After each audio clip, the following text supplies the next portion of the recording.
여기시는 대로라는 제목으로 우리 하나님의 말씀을 증거하겠습니다. 저는 계속해서 다윗의 후반기의 삶, 특별히 이제 밧세바와 죄를 범하고 난 이후에 다윗에게 일어났던 일들을 계속해서 이제 살펴보고 있습니다. 지난주에 우리는 압살롬, 그슬 땅으로 도망갔지만 데려오기를 또 원하지만 또 데려오면은 또 왕의 이 엄중한 또 심판을 할 수밖에 없었던 그 갈등하는 가운데에 요압이 두가 여인을 보내서 그 이야기를 통해서 자신의 마음을 이제 객관화하는 것을 발견했죠.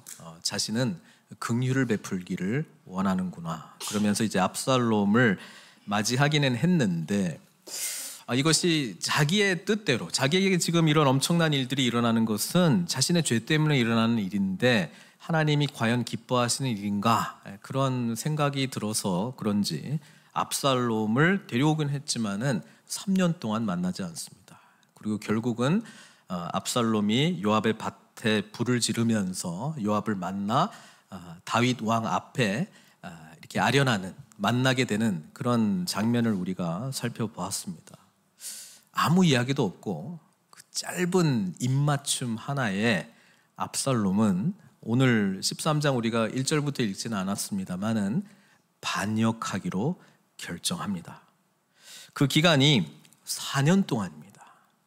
4년 동안 압살롬이 제일 먼저 반역을 어떻게 하느냐. 이 압살롬이 굉장히 치밀한 사람이잖아요.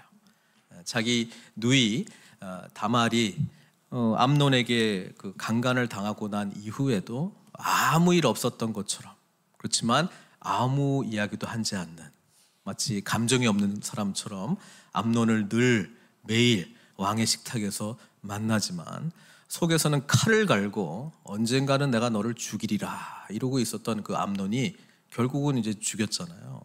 그래서 이 암논은 압살롬은 굉장히 치밀한 사람이었습니다. 그래서 그 15장 앞부분을 우리가 좀 그냥 말씀을 보려고 하는데요. 그 후에 1절은 그렇게 시작합니다. 그 후에 압살롬이 반역하기로 마음을 작정했던 것 같아요. 그것은 뭐냐면 우리 아버지는 나를 절대로 후계자로 인정해 주지는 않겠구나. 지금 이렇다 저렇다 결정 장애가 있는 사람인 것 같구나. 그러니까 내가 아버지를 위해서, 이 나라를 위해서 내가 나의 나라를 세워야 되겠다, 이렇게 작심을 했던 것 같아요. 그래서 어떻게 하느냐, 자신이 병거와 말들을 준비하고 호위병 50명을 그 앞에 세우면서 일찍이 성문길 곁에 섭니다. 그리고 어떤 사람이든지 왕의 그 송사가 있어서 재판을 청하러 올 때에 그 사람을 이렇게 따로 불러가지고 어느 성읍 사람이냐? 그 사람의 대답이 종은 이스라엘 아무 지파에 속하였나이다. 그러니까 굉장히 친절하게 다가가서 관심을 가져줬다라고 하는 것이죠. 그러면서 그 어디에 속한 사람인지, 어디서 왔는지, 무슨 일 때문에 왔는지 자세히 친절하게 물어봤다라고 하는 것이죠. 3절에 보면 압살롬이 그에게 이르기를 보라, 내 일이 옳고 바르다마는, 자신이 정의의 기준이 되는 거예요. 너무 맞는 말이야. 너무 맞는 말이야. 옳고 바르다마는 내 송사를 들을 사람을 왕께서 세우지 아니하셨다, 이렇게 이야기합니다. 그런데 저기 가봤자 너의 이야기를 들어줄 사람이 아무도 없다, 그렇게 이야기를 하고 있는 것입니다. 이 이야기를 이제 쭉 들어보면 저기에 답이 없고 어디에 답이 있다는 거예요. 자기한테 답이 있다라고 하는 거를 계속 뿌리고 있는 거야. 계속 이렇게 뿌리고 있는 거예요.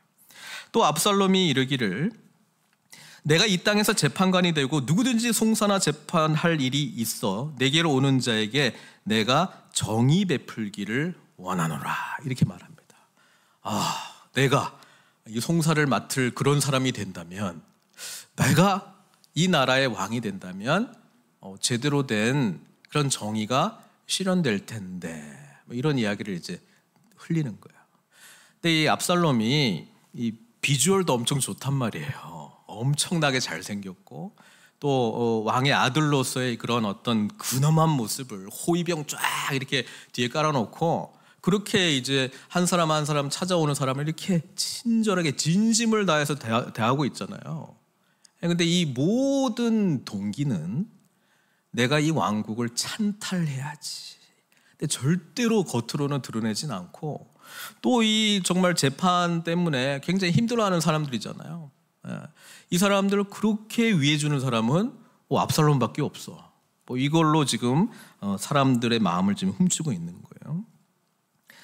그 사람이 가까이 와서 그에게 절하려 하면 나의 이 송사를 이 압살롬은 저쪽 가면 아무도 안 들어주는데 여기는 막 진실되게 들어주고 막 공감해주고 같이 아파해주고 정말 이 정의가 실현돼야 된단 말이야. 너무나 여기는 다 틀려먹었어. 이런 걸로 지금 뭐 흘리는 거잖아요. 그럼 그 사람이 너무 감동을 해가지고 절하려 하면 압살롬이 손을 펴서 그 사람을 붙들고 그에게 입을 맞추니. 압살롬은 지금 입 맞췄다라고 하는 게 벌써 2번 기록되어 있는데 첫 번째는 반역을 꿈꾸게 되는 그 입맞춤을 했고요. 2번째는 반역을 실현하기 위한 입맞춤을 하는 것이죠. 이 입맞춤의 동기는 이 사람을 위한 것이 아니고 따지고 보면 누구를 위한 거예요? 자기를 위한 입맞춤입니다. 그러니까 우리가 누구를 사랑한다, 섬긴다라고 할 때 늘 동기를 살펴봐야 돼요. 우리가 정의를 실현한다고 할 때 이 정의는 누구를 위한 정의인가? 그거를 살펴봐야 돼요. 압살롬은 자신의 정의가 실현되기를. 그런데 표면적 명분은 그렇지만 진짜는 자기가 왕이 되고 싶다라고 하는 것 아니겠습니까? 입을 맞추니 이스라엘 무리 중에 왕께 재판을 청하러 오는 자마다 압살롬의 행함이 이와 같아서 이스라엘 사람의 마음을 압살롬이 훔치니라. 이렇게 돼 있어요. 압살롬은 이것을 얼마 동안 했다고요? 7절 보니까요 4년 동안 합니다. 왕을 만나려고 했던 사람들 그동안에 뭔가 이야기를 해도 뭐 아무도 들어주지 않는데 이 압살롬이 다 들어줄 것 같아. 그러니까 이 억울함, 뭐 답답함, 뭔가 제대로 되지 않는 것을 바라보고 있는데 누군가가 너무나도 귀 기울여 듣고 있고 저기는 잘못됐다. 여기는 뭔가 내가 어떤 자리에 들어가면 해줄 것 같아라고 하는 그런 희망, 소망을 갖게 된다라고 하는 것입니다. 이걸 4년 동안 했어요. 성경에는 기록이 돼 있지 않지만 다윗이 알았을까 몰랐을까? 나는 이게 궁금했어요. 다윗이 정말 무지했을까? 저 호위병 50명이나 거느리고 늘 성문 앞에서 똑같은 일을 매일 하고 있는데 다윗이 몰랐을까? 아마 압살롬은 전 이런 생각해요. 우리 아버지가 아무 말 안 하네? 우리 아버지는 하나님의 사람의 하나님의 공의를 실현하는 사람이기 때문에 나를 만나면은 하나님의 공의는 나를 죽이는 것. 그런데 아버지로서 아들을 사랑하는 마음이 있으니까 못하는 거구나. 그러니까 내가 이렇게 하는 거를 내가 쟁취하기를 우리도 원하는 것 아닌가? 모르겠어요. 다윗은 계속해서 침묵합니다. 사실 다윗이 3년 동안 압살롬을 만나지 않았을 때 저는 지금까지도 압살롬이 그 3년하고 이거 4년까지 하면 7년인데요. 7년 동안 하나님 앞에 회개하기를 원하지 않았을까? 그런 생각이 있습니다. 어쨌든 성경은 침묵하고 있습니다. 성경은 계속해서 이 다윗의 수동적이고 능동적이지 못한 반응만 지금 계속 보이고 있어요. 아무런 조치를 취하지 않아요. 4년 후에 지금 그 압살롬이 뭘 하냐면요, 왕께 아뢰되 다윗을 지금 만납니다. 그러면서 뭐라고 얘기하냐면은 내가 여호와께 소원한 것이 있습니다. 지금 소원한 게 있다니까 이제 예배 드리고 싶어요. 그 말이거든요. 저 하나님께 예배 드리고 싶어요. 내가 헤브론에 가서 그 소원을 이루게 하소서. 근데 그 소원의 내용이 뭐냐면은 8절에 보니까 당신의 종이 아람 구술에 있을 때에, 도망갔을 때에, 암논 죽이고 도망가 있을 때에 하나님께 이렇게 소원했다는 거예요. 여호와께서 반드시 나를 예루살렘으로 돌아가게 하시면 내가 여호와를 섬기리이다. 무슨 말이에요?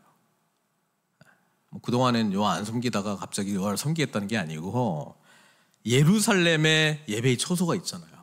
그 구슬 땅에 있으니까 그동안에 계속 예배를 못 드린 거예요. 어떻게 보면. 그러니까 자기가 돌아가면은 하나님께 내가 소원하겠습니다. 누가 봐도 이거 진실된 거예요, 아니에요? 누가 봐도가 아닌가요? 진실된 것처럼 보이나요, 지금? 아니, 지금 돌아온 게 지금 몇 년인데요, 지금? 예? 7년이 됐는데 7년째 이걸 요구하고 있어요. 저라면, 아니, 이게 진짜 너의 진짜 소원이었으면 돌아오자마자 이걸 요구했어야지. 그렇잖아요. 이제 7년이 지났는데, 내가 하나님 앞에 소원한 게 있는데, 이제 7년이 지나 이제 생각이 나서 좀 예배 드리러 갈게요. 저는 다윗이 정말 아무것도 몰랐을까? 계속 그 생각이 들어요. 그런데 허락해 줍니다. 헤브론에 가서 네가 소원한 대로 예배하라. 자, 압살롬은요, 하나님의 공의가 아니라 자신의 공의를 세우려고 했고, 그 저변에는 자기가 왕이 되겠다라고 하는 죄의 뿌리 중에 뿌리, 하나님 무시하고, 그렇죠? 자기가 세상 중심으로 되려고 하는 이 길을 계속 가고 있는데 예배를 이용해요. 이거는 우리가 다윗 앞서 사울이 했던 거예요. 하나님께 예배 드리는 것을 이용을 해서 이스라엘 백성들의 군대의 사기를 잡으려고 했던 거. 그러니까 목적은 딴 데 있어요. 예배를 통해서 자신의 뭔가를 실현하려고 하는 거예요. 사람들을 만족시키려고 하는 거예요. 뭔가 예배가 자신의 어떤 욕망의 도구로 전략하는 거예요. 자, 이거를 지금 압살롬이 대놓고 하는데 말은, 명분은 또 좋게 해야 되니까, 내가 하나님께 소원한 게 있어가지고 내가 예루살렘에 다시 돌아가면은 하나님께 정말 예배드리겠다, 그렇게 이제 소원했는데 그걸 좀 허락해 주십시오. 그래서 9절에 보면 왕이 그에게 이르되 평안히 가라, 샬롬, 그렇게 말했단 말이에요. 일어나 헤브론으로 가니라. 이에 압살롬이 정탐을 이스라엘 모든 지파 가운데 두루 보내 이르기를, 지금 4년 정도 압살롬이 했던 게 뭐냐면 백성들의 마음을 다 자기한테로 모았어요. 분위기는 압살롬만 왕이 되면은 모든 백성이 행복할 것 같은 그런 착각, 환상, 비전을 다 심어놨단 말이에요. 왜? 다 들어줄 것 같으니까, 이 사람이 되면. 그래가지고 압살롬이 이렇게 나팔 소리를 듣거든 사람들 다 뿌려놨습니다. 나팔 소리가 나면은 뭐 하라고요? 헤브론에서 압살롬이 왕이 되었다 선포하라는 거예요.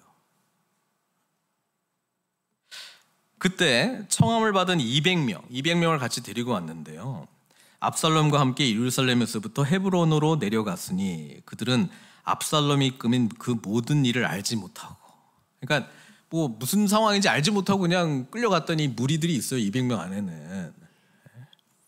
근데 그들 앞에서 압살롬이 헤브론에서 왕이 되었다 이걸 선포하니까 그들도 이제 동조한, 이야기 자꾸 하다 보니까 한국 상황이 자꾸 연결이 되는데, 하여튼 그렇게 됐어요, 지금 분위기가. 헤브론에서 왕이 되었다 이렇게 이제 된 거예요, 지금 분위기가. 제사 드릴 때에 제사도 드려요. 제사도 드려요.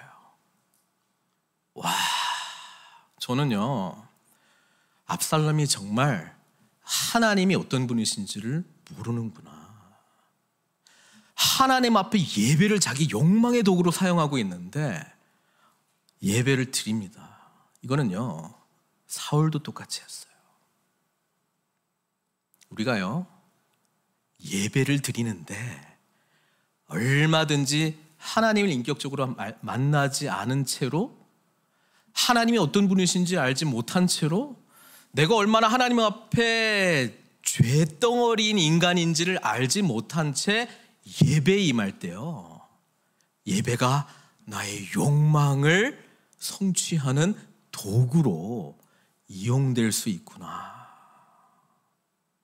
나는 하나님을 월십하는 서비스로 나가는 게 아니고요, 하나님이 내가 월십할 때에 나를 서비스하라는 예배로 얼마든지 둔갑시킬 수 있구나. 이게 무서운 거예요. 하나님을 알지 못하는데 이런 예배 문화에 익숙한 사람이 압살롬이 된다라고 하는 거, 압살롬은요, 자기가 너무나도 지금 잘하고 있다고 생각하고 있을 거예요. 이걸 통해서 내가 왕이 된 것을 선포하고, 이 뭐 잘 모르는 이 무지몽매한 200명 어쩔 수 없이 나를 따라올 수밖에 없고, 그 다음에 백성들의 민심은 내가 이미 다 훔쳐놨으니 우리 아버지 뭐 물러가야지. 자, 이게 지금 일어났고요. 여기 보면 이제 12절에 압살롬이 사람을 보내 다윗의 모사길로 사람 아히도벨을 그의 성읍 길로에서 청하여 온지라. 아히도벨, 정말 하나님이 말씀하신 것 같이 그냥 하나님의 뜻대로 무엇이든지 아히도벨이 딱 전략을 세우면은 이루어지는 그 사람인데, 이 사람도 압살롬의 반역의 편에 서게 되었다라고 하는 것이죠. 그래가지고 어떻게 됐느냐, 성경은 12절에 반역하는 일이 커가매 압살롬에게로 돌아오는 백성이 어떻게 됐다고요? 많아지더라. 예, 압살롬에게로 사람들이 쫙 모였어요. 예. 그러니까 다윗을 따라오는 사람들은 그렇게 많지는 않고요. 물론 있긴 있습니다만은 지금 뭐 거의 다 압살롬 편에 이제 서게 됩니다. 그래놓고 이제 오늘 본문입니다. 자, 이 소식이 다윗에게 전해질 때에 우리는 다윗의 반응을 봐야 됩니다. 다윗은 어떻게 반응합니까? 네, 아주 영적으로 반응합니다. 도망가자. 네. 다윗은요, 네, 인심이 다 압살롬에게로 돌아갔나이다 이렇게 이야기하니까 신하들에게 말합니다. 일어나 도망하자. 그렇지 아니하면 우리 중 한 사람도 압살롬에게로 피하지 못하리라. 이러면서 다 도망가는 거예요. 근데 오늘 이제 그 30절에 보면은 다윗이 이제 도망을 가는 그 장면, 기드론 시내를 건너고 이제 감람산으로 이제 도망가는 그 장면을 어떻게 기록했냐면 30절에 보면은 감람산 길로 올라갈 때에 그의 머리를 그가 가리고 맨발로 울며 가고 그와 함께 가는 모든 백성들도 각각 자기의 머리를 가리고 울며 올라가니라. 이거는 그 왕이 무슨 일시적으로 후퇴하고요, 내가 좀 뭔가 그 전력을 이제 다 정비한 다음에 반격해야지 이런 마음으로 떠났다라기보다도 그냥 내주는 거예요. 내어주는 거예요, 완전히 그냥. 그리고 이 사람은 그 무슨 전투복을 입고 가는 게 아니에요. 맨발로 가는 거예요, 맨발로. 이거는요, 죄인의 모습으로 가는 겁니다. 제가 농담 반 진담 반 영적의 반응을 하고 했는 게 죄인의 모습으로 도망가는 겁니다. 자기 주변에 있는 사람들 자신의 죄 때문에 죽임을 당하는 거 원치 않고요. 그리고 다윗은 인식하고 있었습니다. 이 모든 것은 나의 죄 때문에 일어난 일이다 라고 하는 걸 알았기 때문에 죄인의 모습으로 도망갑니다. 그리고 절대로 반격할 기세를 하지 않습니다. 군대 우리 얼마 있어? 준비해. 내 군장 가져와. 내 칼 가져와. 이런 거 안 합니다. 그냥 완전히 비워놓고 가는 거예요.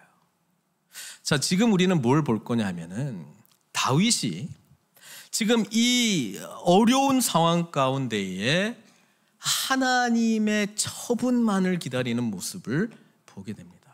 그래서 오늘 그 제목이 그 사독하고 이야기하는 대화 속에 나온 건데, 선히 여기시는 대로 지금 이 모든 상황을 저는 하나님의 처분에 맡깁니다. 나는 죄인입니다. 나에게 지금 붙고 계시는 이 나의 죄에 대한 심판, 용서해 주셨지만 이 죄에 대한 심판을 내가 그냥 하나도 그냥 쳐내지 않고 다 받겠습니다. 이 마음으로 다윗은 이 상황을 맞이하고 있는 거예요. 그러니까 이게 굉장히 수동적으로 보이는데 어떤 의미에서는 굉장히 적극적으로 하나님께 두 손 들면서 그냥 하나님이 작정하신 대로 나를 치십시오, 이 마음으로 이 모든 지금 상황을 받아들이고 있는 거예요. 자, 왕궁을 떠날 때에 후궁 10명을 남겨두고 뒤에 이들에게 어떤 일이 생겨나는지는 또 기록이 되어 있는데요. 어쨌든 가족들과 함께 나옵니다. 그리고 기드론 시내를 건너려고 이렇게 하는 그 과정 가운데에 다윗을 따라 나온 사람이 있어요. 지금 두 사람을 만나게 되거든요. 첫 번째는 누가 오느냐면은 18절에 보니까 그의 모든 신하들이 그의 곁으로 지나가고 모든 그렛 사람과 모든 블렛 사람과 및 왕을 따라 가드에서 온 모든 가드 사람 600명이 왕 앞으로 행진하니라. 자, 이들은 이스라엘 사람이 아니에요. 가드 하면 우리가 생각나야 될 사람이 골리앗의 고향이에요. 골리앗. 예? 다윗이 사울이 자꾸 자기를 죽이려고 하니까 지금 가드 왕한테 한 2번 도망가거든요. 두 번째 갔을 때는 좀 오래 있었습니다. 그러니까 그때 다윗이 막 계속 오늘은 어디 약탈했느냐, 거긴 대화가 그런가 봐요. 만나면 오늘 어디 약탈했어? 거기 잘했네. 얼마 약탈했어? 이런 게 이제 주 대화인데, 그거를 지금 오랫동안 지금 하는 과정 가운데 다윗의 사람들이 생긴 거예요. 그래서 다윗이 헤브론에 와서 이스라엘 왕이 그 유다의 왕이 되고 헤브론의 왕이 될 때에 그때에 거느렸던 그 이방 군대가 다윗의 친위대가 된 거예요. 다윗이 이제 왕궁을 이제 빠져나갈 때에 이 그 가드 사람 이때가 자기 600명이나 되는 사람들, 가족들도 있을 것이고 자기 군인들도 같이 있을 거고 군인들의 가족들도 있을 거 아니에요. 이 사람들이 다윗이 가는 대로 이제 따라가는 거예요. 그러니까 다윗이 이들에게 너도 우리와 함께 가느냐? 너는 쫓겨난 나그네인이 돌아가서 왕과 함께 내 곳에 있으라. 그래서 이 왕이 도대체 누구를 말하느냐? 원래 가드 사람이니까 가드 왕한테 가라. 이걸로 우리가 생각할 수 있는데 영어 성경은 뭐라고 되어 있냐면은 킹 압살롬에게 돌아가라고 되어 있습니다. 압살롬 왕에게 돌아가라고 되어 있습니다. 난 이거 보고 깜짝 놀랐는데 다윗이 지금 반역하는 지금 압살롬을 누구라고 부르는 거예요? 너희 왕이라고 말합니다. 지금 다윗은요, 자신이 이렇게 버림을 받아도 하나님 이게 주님의 뜻입니까? 받겠습니다. 헤브론에서 제사 드렸다고 그랬는데 하나님 그렇게 압살롬에게 말씀하셨습니까? 모르겠는데 하여튼 하나님의 처분에 저는 다 맡겨버립니다. 다윗이요, 압살롬을 왕으로 불러요. 왕 압살롬에게 돌아가라고 이야기합니다. 너 친위대지? 너 친위대의 역할은 왕을 보좌하는 거야, 지키는 거야. 나 왕 아니야. 나 왕 자격 없어. 하나님께서 이거를 허락해 주셨는데 난 그럼 가야 되는 거야. 버림받은 거야. 근데 나와 함께 있으면 이 사람들 또 다 죽어. 난 더 이상 죽음을 보고 싶지 않아. 더 이상 나의 죄 때문에 나의 아들들이 지금 죽어가는 것, 나의 가족이 고통받는 것, 이스라엘이 하나님의 거룩한 백성다운 모습으로 살지 못한 것, 난 참을 수 없을 정도로 고통스러워. 압살롬이 반역을 해서 백성들의 마음을 모으고 이제 제사를 드리고 하나님께 나아가려고 할 때에 하나님이 그를 선택하셨다면 기꺼이 이 자리를 내어드려야지. 네가 누구를 따라온다는 거냐? 넌 돌아가라. 왕과 함께 내 곳에 있으라. 다윗이요, 자기 나라를 자기를 위해서 자기의 정의를 또 세우려고 하면 이때의 이 600명이라고 하는 사람들은 자기한테는 무기고 칼이거든요. 잘 왔다 이렇게 생각할 수 있잖아요. 자기중심적인 하나님의 해석, 하나님이 이때를 보내주시네, 하나님 나에게 무기를 제공해 줬네, 할렐루야, 뭔가 반역하라는 뜻인가 보다. 여러분, 우리가 어떤 상황들을 대부분 자기중심적으로 해석할 수밖에 없어요. 다윗은요, 철저하게 하나님 중심으로 이 모든 상황을, 이때 얼마나 충성스러운 용사였겠어요? 그러니까 친히 부대에 있었겠죠. 그를 따르는 사람들 얼마나 충성스러운 사람들이었겠어요? 자기 나라 버리고 다윗을 쫓아왔으니까. 근데 거절합니다. 나는 하나님의 심판을, 이것이 하나님의 뜻이라면 완전히 받을 거야. 돌려보냅니다. 돌려보내려고 합니다. 너는 어제 왔고 나는 정처 없이 가니 오늘 어찌 나를 우리와 함께 떠돌아다니게 하리요. 나는 고난의 길, 심판의 길로 가야 되는데 네가 왜 그 길로 오려고 하느냐. 너도 돌아가고 내 동포들도 데려가라. 그러면서 축복합니다. 은혜와 진리가 너와 함께 있기를 원하노라. 아니, 자기 코가 석자고 자기가 힘들면 조금이라도 도와준 사람 할렐루야 그러면서 받아야지. 다 거부합니다. 근데 여기에 우리는 이때에 굉장히 멋있는 신앙 고백 같은 결의를 보게 됩니다. 21절에 나오는데요.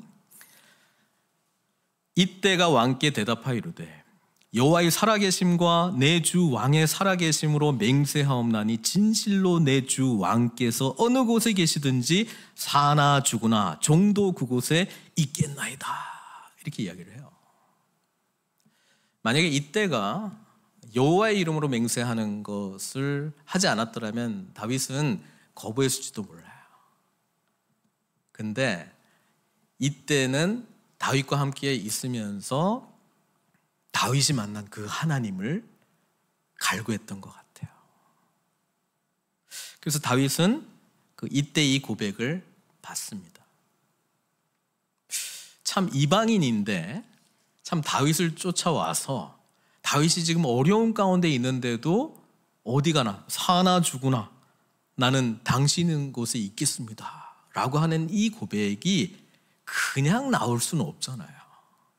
다윗의 뭔가를, 또 특별히 다윗이 하나님과 그런 광야 생활하면서 어떻게 신실하게 하나님께 부르짖었는지, 또 고난 가운데 고통 가운데 어떻게 하나님이 그를 살려주셨는지 옆에서 지켜봤을 거예요. 자신의 민족으로 블레셋 사람으로서 섬겼던 그 이방신하고는 완전히 다른 크신 하나님, 구원의 하나님, 반석이신 하나님, 놀라운 하나님을 다윗을 옆에서 지키면서 함께하면서 경험을 했을 거예요. 당신도 당신이지만 당신이 지금 하나님 앞에서 정말 나라면 그냥 싸울 것 같은데 한번 용사로서 한번 뭐 잘못했다 하더라도 한번 칼 한번 휘두르고 전장터에서 죽을 만한데, 내가 당신을 아는데, 당신은 싸울 줄 아는데 이렇게라도 하나님을 의지하고 가는 그곳 어딘지 모르겠지만 나도 같이 갈게요. 이렇게 말하는 거예요. 이것은 룻의 고백하고 좀 비슷하죠.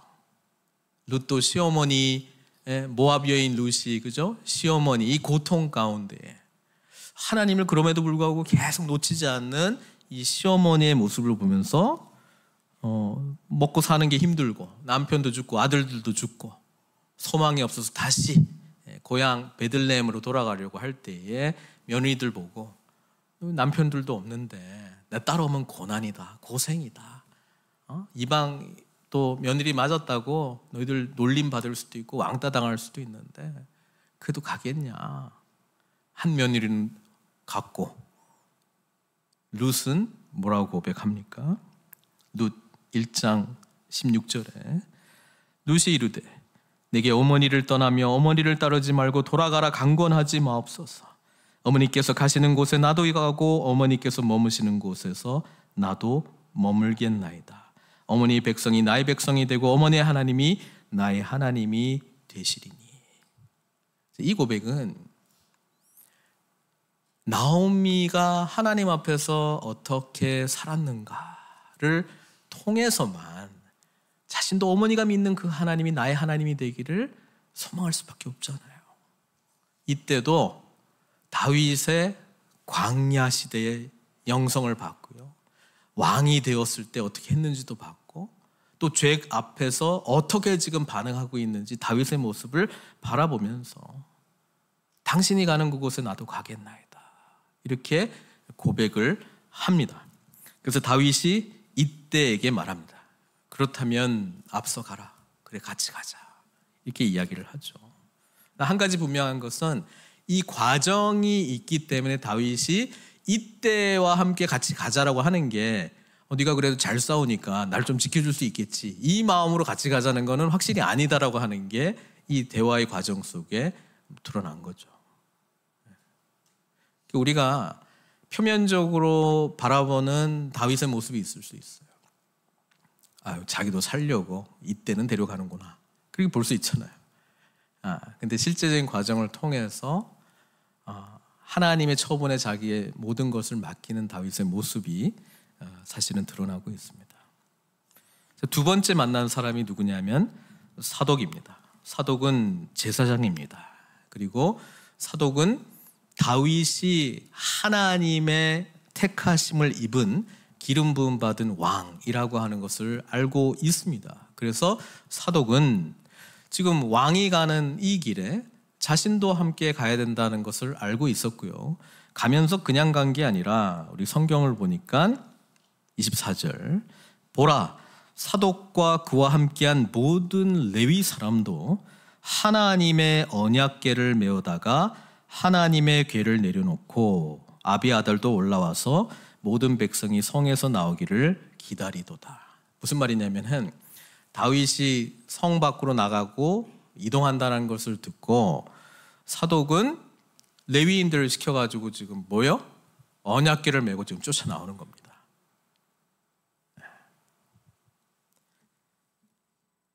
우리 그 사사기 때 사사 이후에 사무엘 상 앞부분에 보면은 이스라엘 백성들이 블레셋과 전쟁을 할 때에 전쟁에서 이기려고 뭘 합니까? 그때는 엘리 제사장, 홈리와 비나스, 그죠? 두 사람 보고 언약궤를 가져와라. 가져오면 우리가 이길 것 같으니까. 그래서 오니까는 사기는 아마 엄청나게 올라갔어요. 근데 결과적으로는 언약궤를 이제 빼앗기게 되는 그 일이 있었는데 다윗에게 이렇게 할 수 있는 기회가 온 거예요. 앞에서는 군대, 지금은 정통성과 정당성과 그다음에 더 놀라운 것은 하나님의 언약궤가 있는 것은 승리한다. 그거는 모든 이스라엘 백성들을 알았고요. 블레셋 사람들은 더더욱이나 그들은 철저하게 경험을 했기 때문에 이 언약궤가 어디에 있는가라고 하는 것은 엄청나게 중요한 것이죠. 다윗이 이때도 그냥 할렐루야 받아들이고 사독 네가 날 쫓아왔네 이 바쁜 와중에 잘했다 정통성은 나에게 있지. 그리고 하나님의 임재는 언약궤가 있는 곳에 있기 때문에 하나님도 나와 함께 하실 거야. 이렇게 자기 중심적으로 해석을 할 수 있어요. 근데 다윗이 뭐라고 이야기하냐면 25절에 왕이 사독에게 이르되 보라 하나님의 궤를 성읍으로 도로 메어 가라. 사울이라면 절대로 이런 말 안 합니다. 네? 만일 내가 여호와 앞에서 은혜를 입으면 도로 나를 인도하사 내게 그 궤와 그 계신 데를 보이시리라. 그러나 그가 이와 같이 말씀하시기를 내가 너를 기뻐하지 아니한다 하시면 종이 여기 있사오니 선히 여기시는 대로 내게 행하시옵소서. 이게 다윗의 신앙 고백입니다. 하나님의 처분에 제가 모든 것을 맡깁니다.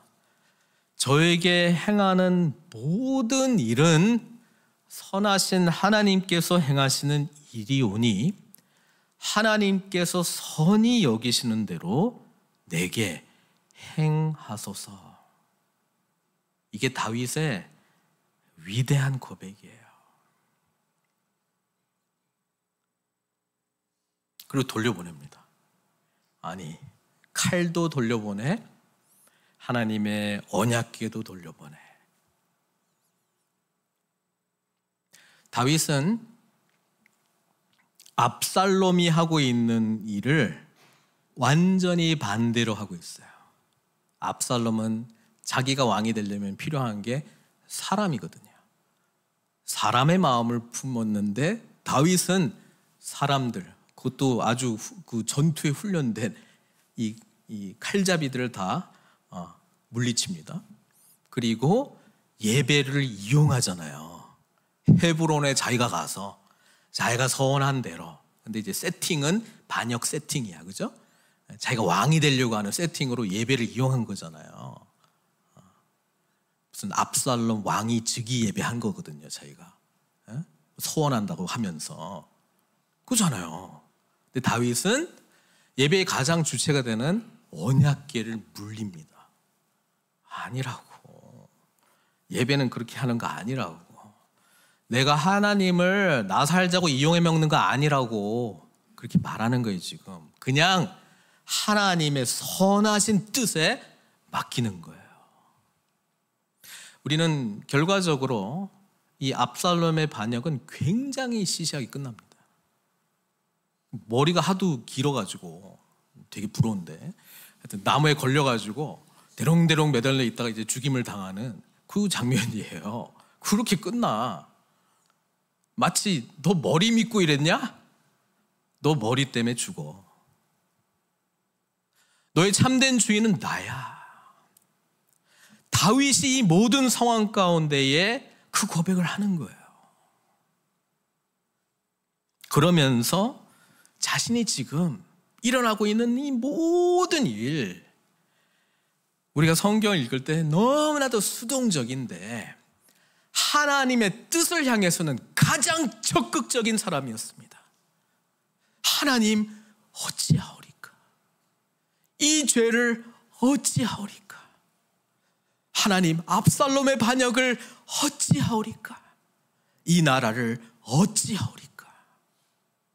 답이 없으신 하나님 앞에 선하신 뜻대로 제가 맡깁니다.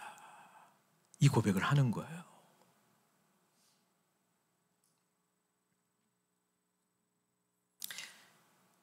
이 똑같은 장면을 다윗이, 제가 인간적인 다윗도 보고 앞으로 오실 예수 그리스도의 모습을 여기서도 보자 그랬잖아요.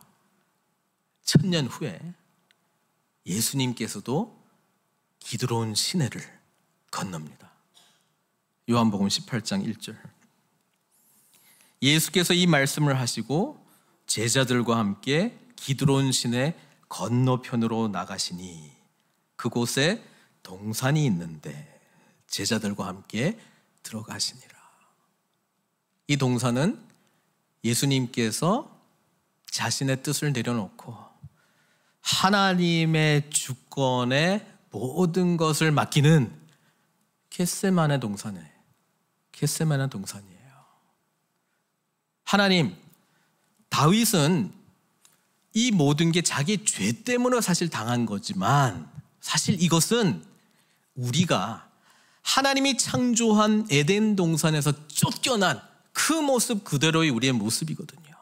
그런데 예수님께서 그 자리를 친히 담당하시겠다는 거예요. 왜? 우리로 하여금 돌아오게 하시기 위해서. 그래서 죄인의 이 회개하는 마음으로 그리스도께서 십자가에서 저와 여러분들을 위해서 죽으셨고요. 십자가의 은혜를 아는 우리 주님께서는 하나님 앞에 다윗이 어쩔 수 없이 했던 고백이 아니라 친히 이 땅에 죄인들을 살리시기 위하여 찾아오신 주님, 그리고 그 모든 죄를 친히 담당하시면서 하나님 앞에 모든 처분을 맡기는 그 겟세마네의 기도를 주님께서 올리셨다라고 하는 사실이죠. 내 아버지여, 이 잔을 내게서 지나가게 하옵소서. 그러나 나의 원대로 마시옵고 하나님의 아버지의 원대로 하옵소서. 아버지의 선하신 뜻대로 행하시옵소서. 저와 여러분들은 바로 이 주님의 기도와 그 이후에 십자가에서의 죽으심과 부활로 말미암아 버려진 자들이 아니라 죄로 말미암아 죽음의 심판을 당한 자들이 아니라 하나님의 놀라운 은혜로 구원받은 새 생명을 얻게 된, 그리고 다시 하나님의 거룩한 임재 앞에 나아갈 수 있는 은총 입은 자들이 된 줄로 믿습니다. 주님께서는 바로 이 일을 위해서 하늘 영광 버리시고 이 땅 가운데 오신 거예요. 예수님을 통해서 그 영광의 나라를 세우시고 저와 여러분들을 통하여 주님 다시 오실 때까지 완성된 하나님 나라를 세우시는 일꾼으로 우리를 쓰시겠다는 거예요. 그러기 위하여 누가 이 거룩한 일에 쓰임받는 자가 됩니까? 다윗과 같이 자신의 죄를 철저하게 인정하고 이 죄에 대한 온전한 심판을 다 받아 누린 자만 하나님 앞에 설 수 있는데, 우리는 이 심판을 받으면 죽는 거예요. 영원한 단절이에요. 그래서 사랑하는 독생자 예수 그리스도께서 우리가 감당해야 될, 받아야 될 그 심판을 대신 받으신 게 십자가의 놀라운 하나님의 사랑과 공의의 결합점 아닙니까? 그 은혜를 알았다면 우리가 다시 환궁하며 그분의 거룩한 궁정 안에서 그분을 배울 때에, 지난주 설교했던 왕의 얼굴을 배울 때에 우리는 어떤 마음으로 뵙는 거예요? 자격 없는 자에게, 죽은 자에게 얼굴을 돌려주시고 우리를 구원해 주신 하나님의 은혜를 감사함으로, 감격함으로, 때로는 우리의 연약함 때문에 죄송함으로, 황송함으로, 그러나 다시 그분의 얼굴을 바라보며 하나님께 참된 예배를 이용해 먹으려고 하는, 나의 욕망을 성취하려고 하는 예배 아닌 진짜 예배로 우리 하나님께 영광 돌리는 저와 여러분들 되시길 주님의 이름으로 축원드립니다. 같이 기도하겠습니다. 주님의 오심은 죄됨을 인정한 저와 여러분들의 오심이고요, 주님의 죽으심은 우리로 하여금 하나님의 영광의 임재 앞에 세우기 위한 하나님의 놀라운 은혜입니다. 예수님 때문에 우리는 이 놀라운 은총을 입은 자들이기 때문에 주님의 오심과 다시 오심을 기리는 이 대림절 기간, 주님께서 왜 오셨는지, 누구를 위해서 오셨는지, 또 왜 다시 오실 것인지 다시 한번 마음판에 새기고, 정말 우리를 구원해 주신, 우리를 살려주신 그분의 은혜에 다시 한번 감격하면서 참된 예배자로 우리 하나님의 주권 가운데 하나님의 선히 여기시는 대로 내게, 우리에게 행하시옵소서 고백하는, 또 결단하는 기도 우리 주님께 올려드리도록 하겠습니다. 같이 기도하겠습니다.